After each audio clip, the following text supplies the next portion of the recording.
जय हिंद दोस्तों, आप सब कैसे हैं? उम्मीद करते हैं कि ठीक होंगे। चलिए दोस्तों, आज जो है क्लास 10th का हम लोग मैथ स्टार्ट करने वाले हैं। यानी सबसे पहले शुरुआत करेंगे क्लास 10th का, ठीक है। और इस पहला नंबर चैप्टर का नाम है वास्तविक संख्या। क्या नाम है जी? वास्तविक संख्या नाम है। यानी इसको अगर देखा जाए यहाँ पे तो वास्तविक संख्या का इंग्लिश होता है वो रियल नंबर। आज से आप लोग डेली टू डेली मेरे चैनल से जुड़े रहिएगा। रोज यानी डेली आपके पास एक वीडियो पक्का जाएगा जो क्लास 10th का रहेगा। आज जो है प्रश्नावली 1.1 को हम लोग स्टार्ट करेंगे। यानी सबसे पहले हम इस चैप्टर के बारे में समझते हैं, ठीक है। चैप्टर का नाम है दोस्तों वास्तविक संख्या। क्या नाम है जी? वास्तविक संख्या नाम है। तो सबसे पहले हम वास्तविक संख्या के बारे में जानते हैं कि वास्तविक संख्या किसे कहते हैं, ठीक है। तो यहाँ पर देखिए, वास्तविक संख्या यानी यहाँ पर देखा जाए तो परिमेय संख्या। कौन संख्या जी? परिमेय संख्या और अपरिमेय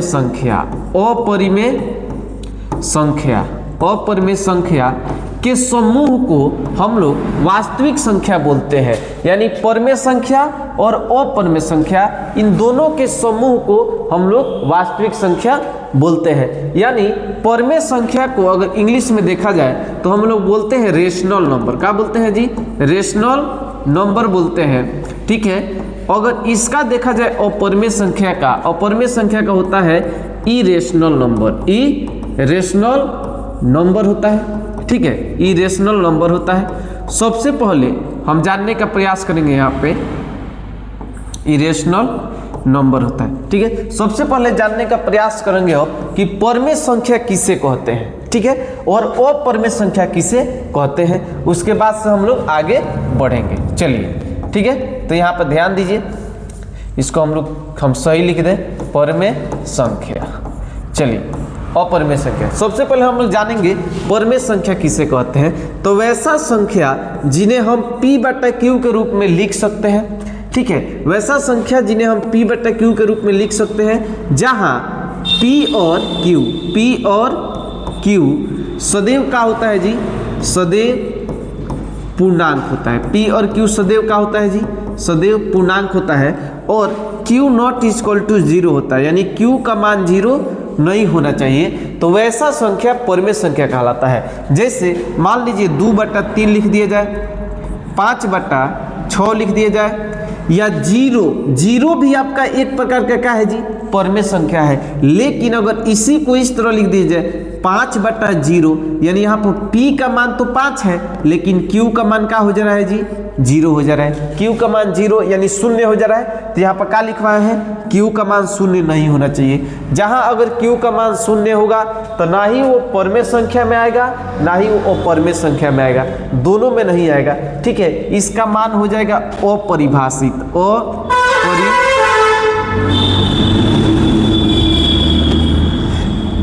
इसका मान क्या हो जाएगा जी? अपरिभाषित हो जाएगा, ठीक है। चलिए, तो परिमेय संख्या हमको लग रहा है कि आप लोग समझ गए होंगे। इसके बाद से हम लोग समझते हैं किसके बारे में जी? अपरिमेय संख्या के बारे में। तो एकदम आसान है। अपरिमेय संख्या वैसा संख्या जिन्हें हम P/Q के रूप में नहीं लिख सकते हैं। वैसा संख्या जिन्हें हम P/Q के रूप में नहीं लिख सकते हैं, यहाँ पर लिख देना है। वैसा संख्या जिन्हें हम P/Q के रूप में नहीं लिख सकते हैं, ठीक है। समझ में आ गया? चलिए, समझ में आ गया। तो परिमेय संख्या और अपरिमेय संख्या आपको समझ में आ गया। अब हम लोग चलते हैं प्रश्नावली। हम लोग प्रश्नावली 1.1 पे चलते हैं, ठीक है। चलिए आगे बढ़ते हैं। यहाँ पर ये है प्रश्नावली 1.1 जो आपका दिया गया है। यहाँ पे क्या लिखा गया है? प्रश्नावली 1.1 ये जो दिया गया है, और इसी के बारे में हमें क्या करना है अब जी? पढ़ना है। यानी फर्स्ट नंबर क्वेश्चन को हम लोग देखते हैं। फर्स्ट नंबर क्वेश्चन कह रहा है निम्नलिखित संख्याओं को अभाज्य गुणनखंड के गुणनफल के रूप में व्यक्त कीजिए। ये हमारा पहला क्वेश्चन है। ठीक है। तो इसको कैसे सॉल्व करना है, ये बहुत आसान है। इसको अभाज्य संख्या के गुणनफल के रूप में बदलना है, यानी 140 को हम किससे खंड कर सकते हैं जी, 2 से करेंगे तो क्या हो जाएगा 70 हो जाएगा। इसको 2 से करेंगे तो ये 35 हो जाएगा। इसको 5 से कर सकते हैं, 5 सते 35 और ये 7 एक 7 हमारा कट जाएगा, यानी इसका आ जाएगा 2 गुणे 5 गुणे 7 गुणे 1, यानी इसका आंसर हो जाएगा, देखिए 2 2 बार है तो इसको हम 2 के पावर 2 लिख सकते हैं, अब प्लस 5 एक बार है तो 5 के पावर 1 लिख सकते हैं, 7 एक बार है तो 7 के पावर 1 लिख सकते हैं और 1 एक बार है, यही आपका क्या हो जाएगा जी, आंसर हो जाएगा। बोलिए कितना आसान है। इसी तरह हम लोग क्या करेंगे, इन सभी क्वेश्चन को क्या करेंगे जी, सॉल्व करेंगे। जैसे ये 156 को आप लोग कर लीजिएगा, आसान है, हम कर लेते हैं 3825 का, लास्ट में 5 है तो 5 से कटाइए, 5 से कटाएंगे तो 5 से 35 होगा और इसमें 3 जाएगा तो 32, 5 6 30 2 जाएगा तो 25 होगा, 25 हो जाएगा। 765 लास्ट में 5 है तो इसको भी 5 से कटा दिए, 5 से कम 5, 2 जाएगा 26, 5 25, 1 जाएगा 15, 5 15 हो जाएगा।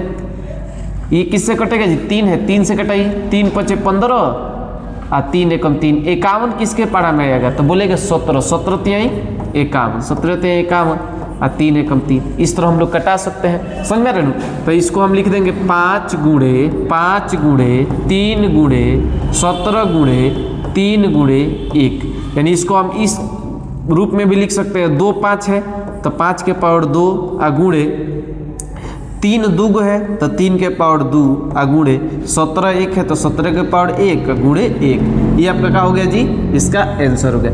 इसी तरह इन सभी संख्याओं को हम क्या करेंगे जी, खंड कर लेंगे। बोलिए समझ में आ गया, समझ में आ गया। तो ये वाला जो क्वेश्चन है, फिर से सबसे लास्ट वाला क्वेश्चन बता दे रहे हैं, ये भारी लग रहा है, इस क्वेश्चन को भी हम बता दे रहे हैं। तो सबसे पहले आप इसको 19 से कटाइए, किससे कटाइए जी, 19 से, ठीक है। इसको 19 से कटाएंगे तो कितना मर्त में कट जाएगा जी, 19 दूना 53 57, 19 का 76, 4 मर्त में कटाएंगे तो 76 हो जाएगा, अधिक हो जाएगा, 3 मर्त में कटाइए, 19 3 57, यानी 74 में 74 29 में आपको 19 से भाग देना है ना जी। तो 19 3 57 हो जाएगा, ठीक है। घटेगा तो ये हो जाएगा 7 और यहाँ पे 1 हो जाएगा, 2 उतार दीजिएगा, 172, 19 नवा 171, ठीक है। फिर से 1 आ जाएगा, 9 आ जाएगा, 19 से कम 19, यानी ये कट गया, यानी आपका 391 यहाँ पे आ जाएगा, 19 से कटाएंगे 391 आ जाएगा, ठीक है। इसको हम लोग मिटा दे रहे हैं। अब इसको आप लोग 17 से कटा दीजिए, कोई 17 से कट जाएगा, 391 को हम 17 से भाग देते हैं, 17 दूना 34, समझ में आ रहा है, 17 दूना 34, 9 में से 4 गया 5 और 3 3 कट जाएगा, 1 यहाँ पे उतार लेंगे 51, 17 तिहाई 51, ये कट गया, यानी 23 मर्त में कट रहा है। कितना मर्त में जी, 23 मर्त में, तो यहाँ पर 23 हो जाएगा। 23 किसी के पहाड़ा में नहीं आता है तो 23 से कम 23 आपका कट जाएगा। बोलिए समझ में आ गया। तो इसका जो हो जाएगा गुणनखंड 19 गुणे 17 गुणे 23 गुणे 1, यानी इस सब एक एक बार है तो यही इसके ऊपर 1 दे दीजिए, यही आपका क्या हो जाएगा जी, आंसर हो गया। बोलिए समझ में आ गया। तो पहला जो क्वेश्चन है आपको इसी तरह बनाना है, पहला क्वेश्चन में कोई डाउट है नहीं है, समझ में गया ना। तो इस तरह हम लोग बना सकते हैं, ठीक है। चलिए हम लोग सेकेंड नंबर क्वेश्चन पे चलते हैं, आगे बढ़ते हैं हम लोग सेकेंड नंबर क्वेश्चन पे। चलिए ये आ गया हमारा सेकेंड नंबर क्वेश्चन, कह रहा है, इस क्वेश्चन को हम लोग सबसे पहले समझते हैं, पढ़ते हैं। तो देखिए 2 नंबर क्वेश्चन पे हम लोग चलते हैं। 2 नंबर क्वेश्चन कह रहा है पूर्णांकों के निम्नलिखित युग्म के HCF और LCM ज्ञात कीजिए और दोनों संख्याओं का गुणनफल बराबर HCF गुणे LCM हमें जांच करना है, ठीक है। तो सबसे पहले हम क्या करते हैं, जो संख्या दिया गया है 26 और 91, इसका हम LCM और HCF निकाल लेते हैं। LCM और HCF निकलेगा कैसे, सबसे पहले इसको हम खंड करेंगे 2 से तो 13 होगा और फिर से 13 एकम 13 हो जाएगा, ठीक है, इसका खंड हो गया। सेम इसी तरह 91 का खंड कर लेंगे 13 से 91 और 7 एकम 7, इसका खंड हो गया जी, हो गया। अब हम क्या कर सकते हैं, 26 का कितना आया जी, 26 का आया है 2 गुणे 13 गुणे 1 आया है, ये नहीं आया है जी। और 91 का क्या आया है, 91 का आया है 13 गुणे 7 गुणे 1, ये नहीं आया है 13 गुणे 7 गुणे 1। अब इसका क्या निकलना है जी, HCF निकलना है, क्या निकलना है, HCF निकालना है। तो HCF का कहता है कि दोनों में हमें मिलना चाहिए, जो दोनों में मिलेगा वही आपका HCF होगा। तो दोनों में 13 13 है तो 13 हो जाएगा। और क्या मिल रहा है जी, तो 1 मिल रहा है तो 1 भी हो जाएगा। तो 13 एकम 13, 13 इसका क्या हो गया, HCF हो गया। समझ में गया ना। इसका LCM बोल रहा है, LCM में क्या करना है, जो मिला है वो भी लिख लीजिए। 13 गुणे 1 ये मिला है ना जी। और का नहीं मिल रहा है, जो नहीं मिल रहा है वो भी लिखिए। तो 2 नहीं मिल रहा है तो 2 लिख लिए। और का नहीं मिला है, 7 नहीं मिला है तो 7 भी लिख लिए। अब इसको गुणा कर लीजिए। 13 दूना 26, 26 में हम 7 से गुणा कर लेंगे, ठीक है। तो 26 में हम 7 से गुणा करेंगे तो 7 छक 42 के 2 हासिल 4 और 7 में 14 4 18, 182 आ जाएगा। कितना आ गया जी, 182। तो इसका जो है आपका देखा जाए तो HCF 13 आ गया, LCM आ गया 182। अब हमें क्या करना है जी, इसका जांच करना है। तो यहाँ पर लिखेंगे जांच, क्या लिख देंगे जी, जांच लिख देंगे। कहाँ जांच करना है, दो संख्याओं का गुणनफल जांच करना है। दोनों संख्याओं का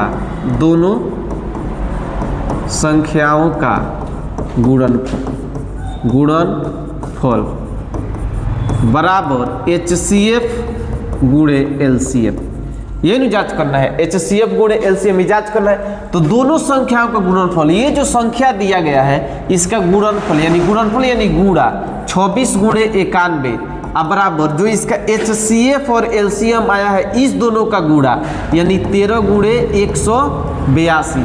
आप गुणा करके जांच कीजिए कि बराबर है कि नहीं, ठीक है। तो जब इसको हम गुणा करेंगे 91 में 26 से तो हम पाएंगे कि 6 एकम 6 और 9 छक 54 और 2 एकम 2 और 9 दूना 18, यानी जब आएगा तो 6 6 13 3 हासिल 1 2 23 66, यानी दोनों को गुणा करेंगे तो आ जाएगा 23 66। अब बराबर कहा जाएगा जी, अब बराबर इस दोनों को गुणा करेंगे तो 13 दूना 26 के 6 हासिल 2 और 13 8 104 2 106 हासिल 10 और 13 एकम 13 10 23। ये क्या आ गया जी, दोनों आपका बराबर आ गया। जब दोनों बराबर आ गया तो जांच हो गया।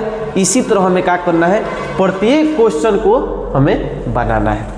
इसको भी इसी तरह बनाना है। इसका HCF और LCM निकालना है, समझ में रहा। इसका भी HCF LCM निकालना है और इसी तरह जांच करना है। जैसे ये वाला क्वेश्चन हम बता दे रहे हैं 3 नंबर, 2 नंबर आप लोग अपने मन से क्या कर लीजिएगा, बना लीजिएगा। समझ में गया। 3 नंबर क्वेश्चन हम बता दे रहे हैं आप लोग। देखिए 3 नंबर क्वेश्चन का दिया है जी, C नंबर दिया है 336। तो 336 का आप लोग अभाज्य गुणनखंड कर लीजिए 2 से। 2 एकम 2 2 छक 12 2 8 16, 168। इसको 2 से कटाएंगे तो 2 8 16 और 2 चौका 8 84 आ जाएगा। इसको 2 से कटाएंगे तो 4 2 42 आएगा। इसको 2 से कटाएंगे तो 21 मर्त में कटेगा। इसको 3 से कटाएंगे 3 7 21 और 7 एकम 7 कट गया। यानी यहाँ पर आ गया जी 2 गुणे, ठीक है। इसको हम लोग खंड कर लीजिए। अब हम खंड करते हैं किसका जी, अब हम खंड करते हैं आपका 54 का। किसका करते हैं जी, 54 का। 54 का करेंगे 2 से तो ये 27 होगा। 27 3 के पड़ा में 3 9 27, ये 3 तरीका 9 3 एकम 3, ये खंड हो गया, ठीक है। अब हम क्या करते हैं, यहाँ पर हम देखते हैं। अब इसका 336 का क्या आया है जी, अभाज्य गुणनखंड 2 गुणे 2 गुणे 2 2 गुणे 2 गुणे 2 फिर से 2 और है 3 गुणे 7 3 गुणे 7, ठीक है। 3 गुणे 7 आ गया है, ठीक है। और 54 का कितना आया है जी, 54 का आया है 2 गुणे 3 गुणे 3 गुणे 3। इसका क्या निकालना है, सबसे पहले इसका HCF निकालते हैं और तब LCM निकालेंगे। तो HCF का होगा जो दोनों में मिलेगा। क्या मिल रहा है जी, 2 मिल रहा है तो 2 हो जाएगा, 2 हो गया, ठीक है ना। और क्या मिल रहा है, इसमें भी 3 है, इसमें भी 3 है, 3 मिल रहा है। और क्या मिल रहा है जी, और देखा जाए तो इसमें 2 2 है, 7 है, इसमें 3 3, अब कोई नहीं मिलेगा तो 2 तिहाई 6। इसका जो HCF हो जाएगा क्या हो जाएगा जी, 6 हो जाएगा। HCF क्या हो जाएगा, 6 हो जाएगा।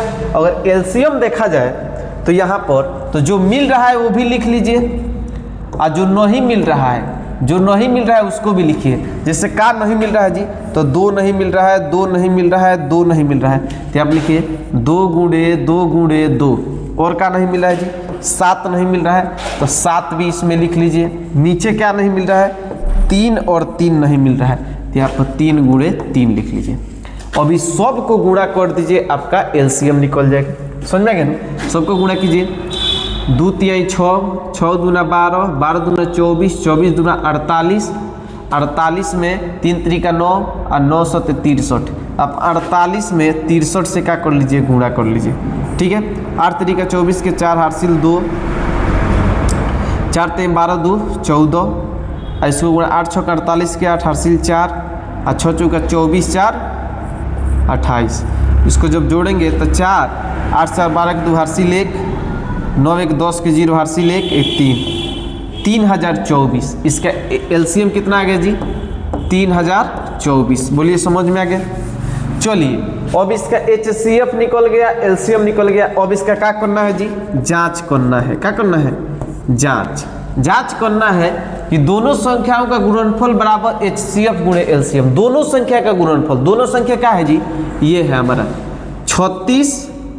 336 गुणे 54, अब बराबर एलसीएम एचसीएफ गुणे एलसीएम। एचसीएफ का है 6, एलसीएम का है 3024। बस इसको गुणा कर लीजिए, बराबर आ गया तो जांच हो गया। समझ में? गुणा कीजिएगा, 6 चौका 24 के 4 हासिल 2, और 6 दूना 12, 12 2 14 के 4 हासिल 1, और 6 0 0 1 का 1, और 6 3 18, 18,144 इधर आ गया। और इसको भी गुणा कीजिएगा तो 6 चौका 24। ठीक है, तो इधर भी 18,144 पक्का आएगा। तो ये क्या हो जाएगा जी, आपका जांच हो गया। क्या हो गया, जांच हो गया। इसी तरह हमें 2 नंबर क्वेश्चन को पूरा क्या करना है जी, बनाना है। बोलिए 2 नंबर क्वेश्चन समझ में आ गया? चलिए हम लोग आगे बढ़ते हैं 3 नंबर क्वेश्चन पे। ठीक है, चलिए हम लोग 3 नंबर क्वेश्चन पे आगे चलते हैं और देखते हैं 3 नंबर क्वेश्चन क्या कह रहा है। चलिए आ गया हमारा 3 नंबर क्वेश्चन, प्रश्नावली 1.1 का 3 नंबर क्वेश्चन आ गया। चलिए इस पे हम थोड़ा ध्यान देते हैं। प्रश्नावली 1.1 का 3 नंबर क्वेश्चन दिया है, अभाज्य गुणनखंड विधि द्वारा निम्नलिखित पूर्णांक के एचसीएफ और एलसीएम ज्ञात कीजिए। वही चीज है जो आपको इसके पहले बताए। ठीक है, जैसे यह क्वेश्चन दिया गया है 12, 15 और 21, इसको अभाज्य गुणनखंड विधि से, यानी इस विधि से हमें क्या निकालना है जी, एलसीएम और एचसीएफ निकालना है। 2 से कटाएंगे तो 6, 2 से कटाएंगे तो 3, 3 एकम 3। ठीक है, आगे देखिए, इसको 3 से कटाएंगे 5, 3 5 15, 5 एकम 5। ठीक है, आ गया। इसको 3 सते 21, 7 एकम 7 कटा लिए। यानी यहाँ पर 12 का अभाज्य गुणनखंड का आ गया जी 2 गुणे 2 गुणे 3 आ गया। 15 का क्या आ गया, 15 का आ गया 3 गुणे 5 गुणे आ गया। 21 का क्या आ गया, 3 गुणे 7 आ गया। अब इसका क्या निकालना है, इसका निकालना है एचसीएफ और एलसीएम, ये नहीं निकालना है जी। चलिए समझ में आ गया। सबसे पहले निकालते हैं इसका एचसीएफ। एचसीएफ कहता है कि हम तीनों में मिलना चाहिए, इसमें इसमें इसमें तीनों में जो कॉमन होगा वही आपका एचसीएफ है। देखिए क्या है, मिल रहा है जी, तो इसमें भी 3 है, इसमें भी 3 है और इसमें भी 3 है, यानी 3 हो गया। और क्या मिल रहा है, इसमें 2 है, इसमें 5 है, इसमें 7 है, नहीं मिल रहा है, यानी इसका एचसीएफ का हो गया 3 हो गया। अब कह रहा है इसका एलसीएम बताइए, तो एलसीएम यानी जो मिल रहा है वो, यानी 3 मिल रहा है तो 3 तो आपका हुक्मे करेगा जी। और जो नहीं मिल रहा है, क्या नहीं मिल रहा है, 2 और 2, तो ये 2 और 2 यहाँ पे हो जाएगा। ठीक है, और क्या नहीं मिल रहा है जी, 5 और 7 नहीं मिल रहा है, तो 5 गुणे 7 हो जाएगा। बोलिए इतना समझ में आ गया। अब इसको गुणा कर लीजिए, आपका आंसर आ गया। गुणा कीजिए, 2 तिहाई 6, 6 दूना 12, 12 पच्चीस 60, 60 में 7 से गुणा करें तो 6 से 42, 420। तो ये हो गया आपका एलसीएम, ये हो गया सॉरी ये हो गया आपका एचसीएफ और ये हो गया आपका एलसीएम। इसी तरह तो बनाना है अभाज्य गुणनखंड विधि द्वारा, इसको बना लीजिएगा आप लोग, बी नंबर और सी नंबर। समझ में आ गया। चलिए फिर से हम लोग मिलते हैं नेक्स्ट क्लास में, तब तक के लिए देखने के लिए बहुत बहुत धन्यवाद। ठीक है, चलिए फिर से मिलते हैं।